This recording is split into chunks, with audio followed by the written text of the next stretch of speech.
नमस्कार दोस्तों, मैं बिंदु पाठक अपने यूट्यूब चैनल के माध्यम से आप सभी को माता पार्वती और शिव की एक कथा सुनाने जाती हूँ, जिसमें ये बताया गया है कि किसी व्रत उपवास में या किसी अनुष्ठान के करने में दक्षिणा का कितना महत्व होता है, जिससे माता पार्वती भी नहीं वंचित रह सकें।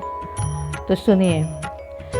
एक श्रेष्ठ पुत्र की प्राप्ति हेतु भगवान शिव से आज्ञा लेकर पार्वती ने 1 वर्ष तक चलने वाले पूर्यक व्रत का समापन किया। व्रत की समाप्ति पर पुरोहित सनत कुमार ने देवी पार्वती से कहा, सुव्रते, मुझे दक्षिणा चाहिए।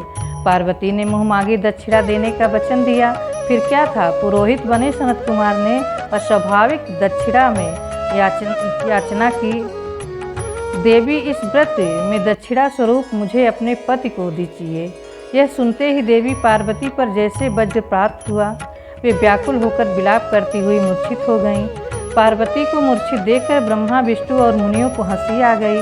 उन्होंने पार्वती को समझाने के लिए भगवान शिव को भेजा। पार्वती की मूर्छा टूटने पर शिव ने उन्हें समझाया, देवी, देव कार्य, पितृ कार्य या नित्य नैमित्तिक जो भी कार्य दक्षिणा से रहित होता है, निष्फल हो जाता है। उस कर्म से दाता कालसूत्र नामक नरक में गिरता है।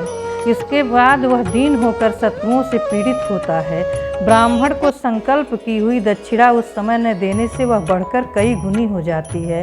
भगवान विष्णु और ब्रह्मा ने पार्वती से धर्म रक्षा के लिए अनुरोध किया। धर्म ने भी समझाया, देवताओं ने कहा, मुनियों ने भी दक्षिणा देने की प्रेरणा दी, फिर भी पार्वती चुपचाप रही। तब सनत कुमार ने कहा, शिवे, या तो आप मुझे दक्षिणा में अपने पति को प्रदान कीजिए या अपने दीर्घकालीन कठोर तप का फल भी त्याग दीजिए। इस महान कर्म की दक्षिणा न मिलने पर मैं इस दुर्लभ कठोर व्रत का फल ही नहीं, आपके समस्त कर्मों का फल भी प्राप्त कर लूँगा। उद्विग्न होकर पार्वती ने कहा, पति से वंचित हो जाने वाले कर्म से क्या लाभ है? दक्षिणा देने तथा धर्म और पुत्र की प्राप्ति से मेरा क्या हित होगा? पृथ्वी देवी की उपेक्षा कर वृक्ष की पूजा करने से क्या प्राप्त हो सकेगा? साध्वी स्त्रियों के लिए पति 100 पुत्रों के समान होता है। ऐसी स्थिति में यदि व्रत में अपने पति को ही दक्षिणा में दे दी जाए तो पुत्र से क्या लाभ? यह सत्य है कि पुत्र पति का ही अंश होता है, लेकिन उसका एकमात्र मूल तो पति ही होता है। मूल धन के नष्ट होने पर समस्त व्यापार ही नष्ट हो जाता है। उसी समय आकाश में देवताओं और ऋषियों ने एक रत्न निर्मित रथ देखा जो पार्षदों से घिरा था। उस रथ से श्री नारायण उतरकर देवताओं के सन्मुख उपस्थित हुए।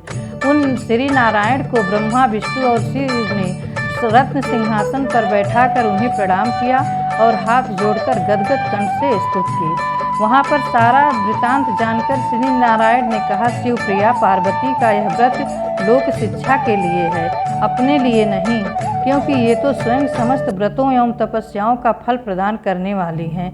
इनकी माया से ही चराचर जगत मोहित है। फिर उन्होंने पार्वती को संबोधित कर कहा, शिवे, इस समय तुम महादेव जी को दक्षिणा दे कर अपना व्रत पूर्ण कर लो, फिर समुचित मूल्य देकर अपने जीवन धन को वापस ले लेना। गौओं की भांति शिव भी विष्णु के शरीर में हैं, अतः तुम ब्राह्मण और गौमूल्य प्रदान कर अपने पति को लौटा लेना। यह कहकर वे अंतर्ध्यान हो गए। तब पार्वती प्रसन्न मन से अपने प्राण सर्वस्व को दक्षिणा में देने के लिए तैयार हो गईं। उन्होंने हवन की पूरा आहूत की और अपने जीवन नाथ शिव को दक्षिणा रूप में दे दिया। इसके बाद उन्होंने पुरोहित सनत कुमार से निवेदन किया, विप्रवर, गौ का मूल्य मेरे पति के बराबर है। मैं आपको अत्यंत सुंदर 1 लाख गौ में प्रदान करूंगी।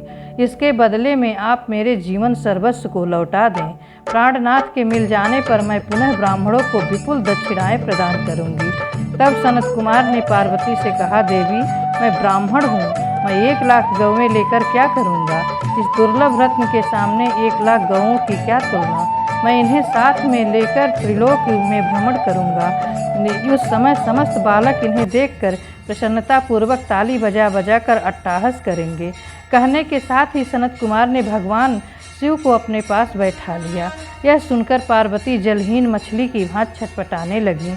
उन्होंने मन ही मन सोचा, कैसा दुर्भाग्य है मेरा कि मुझे न तो अभिष्ट देव का ही दर्शन हुआ और न ही व्रत का फल प्राप्त हो सका।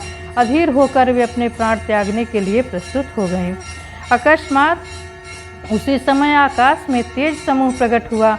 उस तेज समूह को देखकर पार्वती ने उससे अपने ऊपर दया करने को कहा और उस महान तेजोरास के मध्य विश्व मोहन श्री कृष्ण स्वरूप का दर्शन किया। ऐसे भुवन मोहन अनूप रूप को देखकर भगवती पार्वती उसी के सदृश पुत्र की कामना करने लगीं और उसी क्षण उन्हें वह वर भी प्राप्त हो गया। तदंतर वह तेज वही तिरोहित हो गया। तब देवताओं ने ब्रह्मपुत्र सनत कुमार को समझाया। सनत कुमार ने दिगंबर शिव को उनकी प्राणेश्वरी पार्वती को लौटा दिया। बोलिए भगवान भोलेनाथ की जय, माता पार्वती की जय।